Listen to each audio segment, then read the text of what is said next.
welcome back to Constructed Conversations. I'm Luke Barksdale with Viz 3D Space. And I'm Zach Daniel with Victorian Finance. In this episode, we're going to be talking about something we're hearing more and more in the real estate conversation. That's appraisals, specifically appraisals in new construction.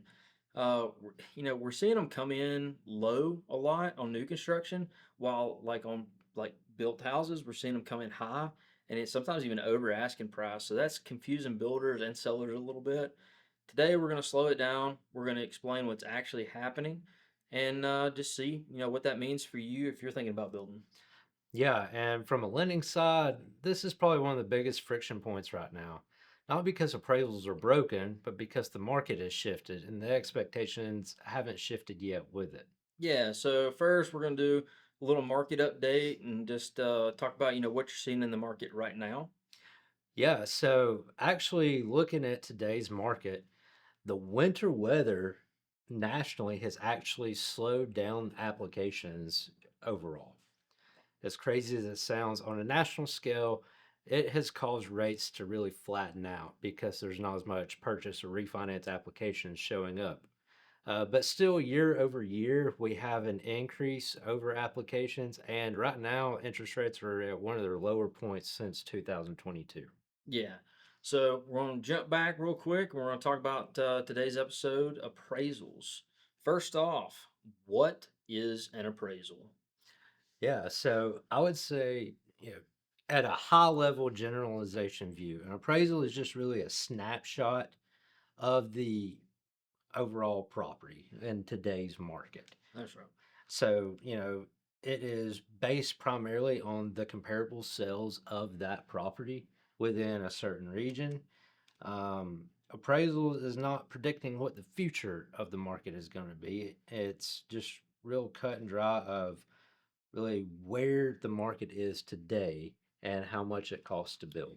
That's right. So, Zach, you and I talk about this a lot together, and there's a cost approach. So, as a builder and a designer, I see like this cost approach to Yeah. houses, and it's hard for me even to reconcile. Like, this is what a house costs to build. Like, why is this appraisal not coming back? But talk to us a little bit about like what a market approach evaluation of a home is. Yeah, and so you just really noted there are two different kinds of appraisals. There is a cost approach and a market approach. The cost approach is exactly what it says. It's the cost to build the house. It's the land cost, the labor, the materials, and minus all the depreciation. This is how much it costs to build the house. Right. And the appraiser will notate that. The market or the sales approach is what it's looking at for what the home cost based on the market and based on the comparables in the area, what the market can support today. And that's the one the lender's really That going to go with is the market approach, not necessarily the cost approach. that's right. So lenders are really going to look at the sales approach or the market approach to see what other homes are selling for in that market. All right, man. So like, why are existing homes right now? Why are we seeing those be a little bit higher? Because I work both sides, right? Yeah. So I'm an associate broker over in Gunnersville, well, with Ainsworth, and then we've got a building company. We do design with a lot of other builders, and everybody's seeing the same stuff, right? You're seeing new construction come in low, Hmm. either right at value or even a touch low, but you're really not seeing them come in super high. While pre-built homes, they're coming in and they're either hitting their asking price or they may even have a pretty substantial margin over it.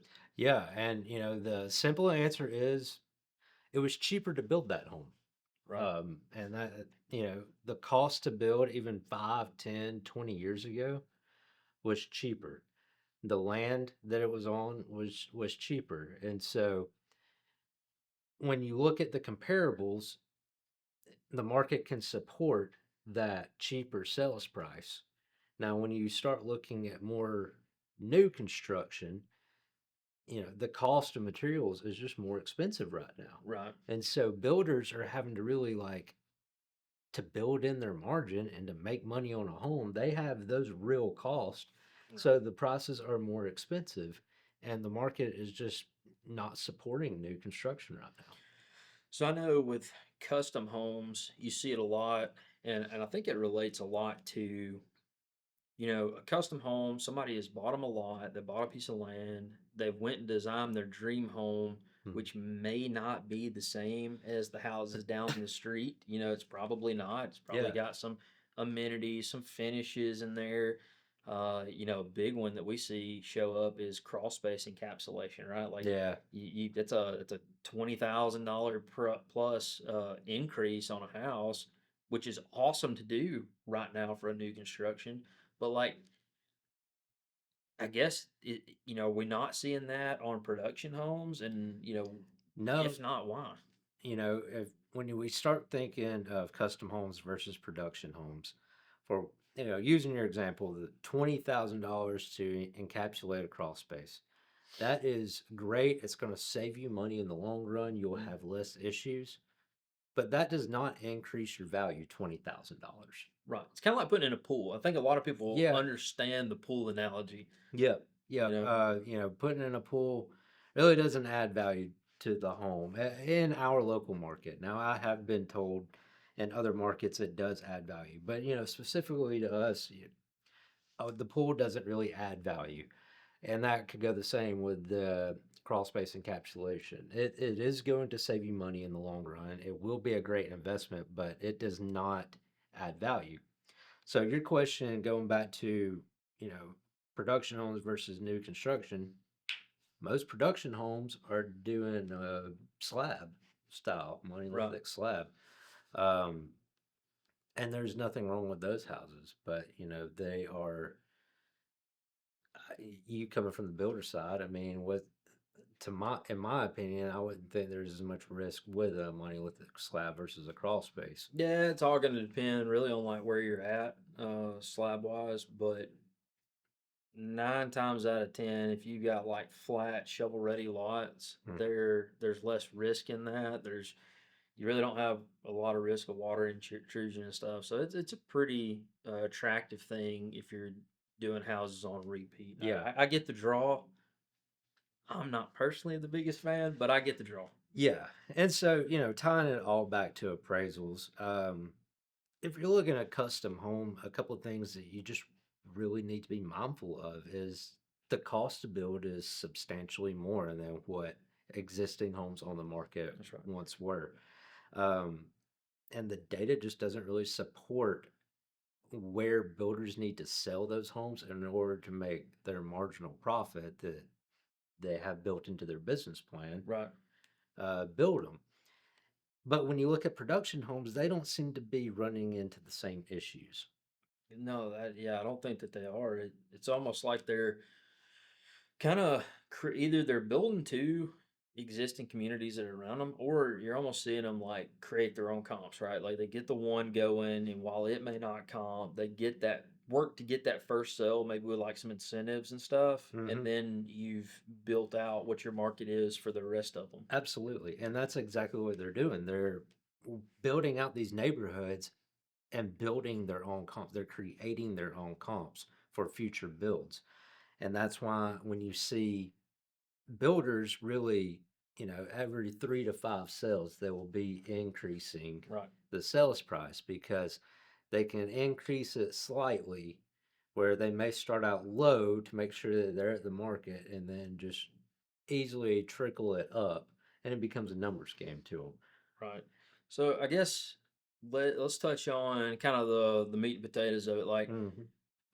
I've designed somebody a house. They've either come to us or they've gone to another builder. They get it bid, and then at the end of the day, they're short, right? Like we just had one not long ago.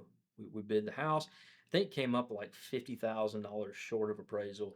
And to them, that was like, whoa! I need to pump the brakes. I need to just wait until the market adjusts to catch up. you know, in reality, what we're talking about right now is it could have been and actually was due to selections and things like that, like higher end Yeah. materials that maybe like didn't carry the value through. But when an appraisal comes up short, what's kind of like the next step there? Yeah. And so one of three things are really going to happen. Buyers are going to have to bring more cash to the table. The builder is going to have to adjust their sales prices or incentives and restructure the whole transaction. Um, or, we go back to the drawing board and change the scope of work, change the specs in the home, Right. the finishes, and cut things out. Yeah, I know. Like, okay, if you, I was talking to another client we're bidding for right now, and just this morning, and the question was like, hey, you know, this is coming back higher than we want to be. And to your point, it's like, okay, are they already bringing equity of land to the table? Are they already bringing money to the table? So we're not doing a zero down, Mm-hmm. no money down build at this point. And so the question becomes like, where does the cost come from? And so what I was telling them is like, you got to determine a what's important, right? So Mm-hmm. just as a practice, we like bidding plans as they are. If they say custom cabinets, we bid them custom throughout. And then we go, okay, that's what the plans would have you out the gate, right? Looks totally done, exactly like the plan showed. Yeah. But we're over what the target needs to be. We're over appraisal. So now what do we bring it? How do we bring it down? If you're at 20, 30,000, you could probably shop finishes to kind of start necking some of that stuff down. But the way we bid it, there's not a lot of margin once we come back for negotiation. People like to think there's a lot of stuff built into a builder's price for negotiation. Really depends on how they bid, and the way we do it, it's like one for one. So your line items, those are from a vendor. Those are Yeah. from subs. That is the cost to build the house, and then we'll have a builder fee that's attached to that. There might be a little wiggle room there. Typically, there's not. It really just depends on the house, but builders don't have, 50, $60,000 worth of negotiating power in their bid. They're not putting that in there, you know. Right. Right. Somebody comes in and I need to cut it 100,000.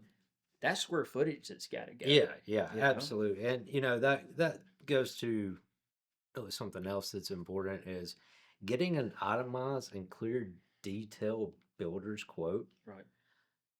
will take a lot of this headache out, and it will actually help your appraisals. And that's what I've seen is because when you're doing new construction and you want to order an appraisal, I, I mean, you're going out and you're appraising nothing Right. essentially right now. Right. I mean, so the appraiser is having to really guess what the finished product is going to look like Mm. and base it on today's market. So the And clear list they the have. clearer the picture, the better off you're going to be. It's going to build a stronger case for your home appraising. Right. And so when you get something that's just, not very clear, or there's hidden fees or built in cost, and it's not broken out, it's going to be harder to actually appraise. Right. But when you have a itemized list broken out of what the materials are, what they actually cost, and you're Yeah. breaking So it not down. big buckets for like, Yeah, here's this giant allowance for all your finishes and everything that's going to go in the house, but like, hey, this is actually what's going to go in the house. exactly. So the appraiser is going to get your blueprints. They're going to get this itemized list, and Hmm. they're going to come out and value the land, Right. and then set the price based on what the market can support. Okay. So I guess one of the more like controversial things you see, can you challenge appraisals? Yeah, yeah, you can. People don't like doing that. No, no, and appraisers will look at challenged appraisals. You can request a reevaluation of value, and basically what you do is supply a minimum of three comps or comparables that have recently sold that are going to meet the same comparable that your house is, Right. and send it into the appraiser and have them reevaluate the value based on those comparable Yeah. prices. It's not If a fix all, but like No, it can help you in a it lot of can, cases. it can. I've seen appraisers adjust Yeah. based on that. I've also seen them come back and say, Well, we have looked at these and did not add them to comparables, and here's the reason why. So Yeah. you have an explanation. The appraiser will respond. Okay. Well, with all this being the case, like, what are some things clients can do to prepare? So, a lot of what we've been talking about in season one and some of the episodes that Hmm. we're doing and up and coming is really kind of having a plan. So, what are things they can do to plan to maybe either not have an appraisal gap or to mitigate it when it comes up? Yeah, so a couple of the really high points to really set people up for success is having cash reserves. Hmm. That's the number one. Talk with your lender. There's flexible construction loan options out there. At Victorian Finance, we can do 95% loan to value, um, and that's based on the appraisal. Now, that doesn't mean you can just come out of pocket 5%, because Right. what if there is an appraisal shortfall Right. and we built this out, you got your quote, and then all of a sudden we got a short appraisal and you may have to come out 10%. Right. Do you have that 10%? Or is this derailed the whole thing? Right. So it's good to budget and have that kind of cash reserve set aside in case something changes. And also, in the middle of building a house, there's plenty of people, and I'm sure you see it too, where they want to possibly do a change order, or Hmm. there's something on back order, and you're like, we Yep. can either wait or, we can get these cabinets instead, but they cost a little bit more. Appraisals do not cover change orders. No, That's happening midway, and a lot of the times that's met with a change order form that has a cost associated with it, and people don't talk about that stuff, but like change orders, they're expensive, man. yeah, no, Done right, they're not cheap to do. So planning ahead is like paramount. it It's a it big thing. is because that's cost on the builder, but also if you're getting financed on your loan, you may be maxed out at where you qualify. And Right. then if you start throwing change orders in there, you may not qualify to roll that into financing. Talking to your lender is very important if you want to consider it a change order, but also be prepared rather than rolling it into your loan. Even if you qualify for more on paper, you may not want your payment. You may be comfortable at exactly where you are. Yeah. And so adding anything like a change Yep. order is going to affect your monthly payment. And so being prepared for those cash, you know, reserve situations is very important. Another thing is just really being, it kind of goes back to the same thing, but being flexible on your specs and finishes. I think that's very, very important. People don't think about it like this, but if you're doing a 30-year loan Hmm. and you're looking at a piece of tile that's $2 a square foot, you're financing that $2 a square foot for 30 years. That's what you're doing. It's not that you're financing a house, you're financing that piece. So if you think about it like that, every decision becomes that much more important. When we're just pricing, they had a jacuzzi, they had a pool, and we were going to do some retractable screens. Well, through that conversation, we were like, hey, part of what we're shooting for is like this monthly payment, right? Hmm. And they were like, hey, let's pull those three things out. We can install those. We'll put them in, but it may be like a cash item or it may be a down the road item. And That's then right. that way you're not financing a pool for 30 years or a jacuzzi for 30 years. Yeah. Yeah. Or, your outdoor kitchen or just anything that's not. Anything like that, there are cash items, a lot of appliances, Hmm. maybe don't finance that in. Account for it in a build cost, but don't finance it in necessarily. Yeah. Um, I think that's very, very important. Yeah. And going back, we mentioned a builder's realistic and transparent quotes. That More is, transparent, the better. And we see it a lot. We work with at Viz. We work with like 28, 29 different builders, and the ones we work with, they all provide a pretty awesome breakdown. Some a little more granular than others, and mhm. there's probably a line where that's not gonna, the more granular is not gonna help you as far as the quote side goes and getting an appraisal done. But definitely, if you get a quote back that has like your house is going to cost this and that's all you've got, that's not going to help you on an appraisal. No, it's not. You want some granularity to this. You do, and the more granular is going to be, the better. Yeah.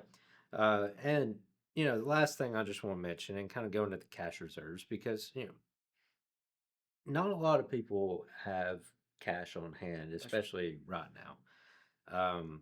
But lot equity can really help offset that. right. And if you have the option, if obviously if you don't have land and you want to buy land to build a house on, then that changes things. But if you have land and you want to either consider building on it or possibly buying another piece of land, then weighing that cash reserve option should really be taken into account, because the equity in that land can be used toward your down payment and building your house. Right. Then you can hold on to the money that of reserves, or the down payment that you're going to use for any potential Maybe some of shortfalls on those, the appraisal. yeah, maybe some of those interest payments along the Yeah, way. yeah, absolutely. Yeah. So, guys, if you're thinking about building, the takeaway is going to be that appraisals aren't the enemy. They're really a reflection of the market finding its balance again. And that's what we really think is happening right now. Yeah, it's not really panic. It's about understanding and how the system's actually going to work. Yeah, so if you got questions about appraisals, building, or lending, or any of this stuff, just maybe stirs up a question for you, and you're thinking about doing any of this, feel free to give us a call, shoot us an email, text. Just you can contact us on Facebook. Both of us have personal Facebooks. We're pretty responsive too.